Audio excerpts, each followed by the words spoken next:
மண்ணுக்கடியில் புதைக்கப்பட்ட காளியை பற்றி உங்களுக்கு தெரியுமா? அந்த ஊரில் இப்போ யாருமே உயிரோடு இல்லை. அந்த காலத்தில் பார்த்தீங்கன்னா ஒரு சலவை தொழிலாளி ஆற்று ஓரமாக நின்று துணி துவைச்சிட்டு இருக்காரு. அப்படி துணி துவைக்கும் போது அந்த ஆற்று வழியாக ஒரு மிகப்பெரிய ஒரு பெட்டி வந்திருக்கு. அந்த பெட்டி ரொம்ப வெயிட்டாக இருந்திருக்கு. எப்படியோ கஷ்டப்பட்டு அந்த பெட்டி எடுத்து கரைக்கு ஓரமாக வச்சுட்டு அந்த பெட்டி செக் பண்ணி பார்க்குறாரு. திறக்கிறதுக்கான வழி எங்கேயுமே தெரியவில்லை.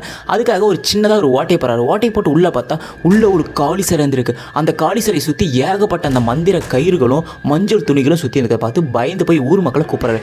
எல்லாருமே வந்து இங்கே செக் பண்ணி பார்க்குறாங்க. இது ஒரு பயங்கரமான ஒரு காளியம்மன்.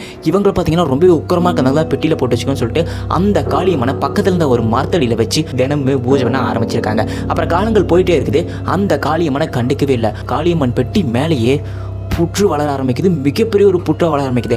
அடுத்த தலைமுறை மக்களே வந்துட்டாங்க. ஆனால் அந்த காளிக்கு பூஜை பண்ணவே இல்லை. ஒரு நாள் பார்த்தீங்கன்னா அந்த ஊரில் இருந்த ஒருத்தரோட கனவுல இந்த மாதிரி காளி வந்து அந்த புத்துக்குள்ளே நான் இருக்கிறேன், என்ன வெளில எடுத்து வச்சு சாமியாக வணங்குங்க, உங்களெல்லாம் நான் பாதுகாப்பேன் அப்படின்னு சொல்லியிருக்காங்க. அவர் பார்த்தீங்கன்னா அந்த ஊரில் இருக்கிற எல்லாத்துக்கிட்டையுமே இன்ஃபார்ம் பண்ணி எல்லாருமே போய் அந்த புத்தை பார்த்துருக்காங்க. அப்போ பார்த்தீங்கன்னா அந்த புத்து ரொம்பவே ஆழமான பகுதியில் உடஞ்சிருக்கு. அதாவது புத்து உடஞ்சி கீழே ஒரு குழி மாதிரி போயிருக்கு. இதை பார்த்து மக்கள் ஷாக் ஆகி அங்கேருந்து பயந்தே ஓடிட்டாங்க.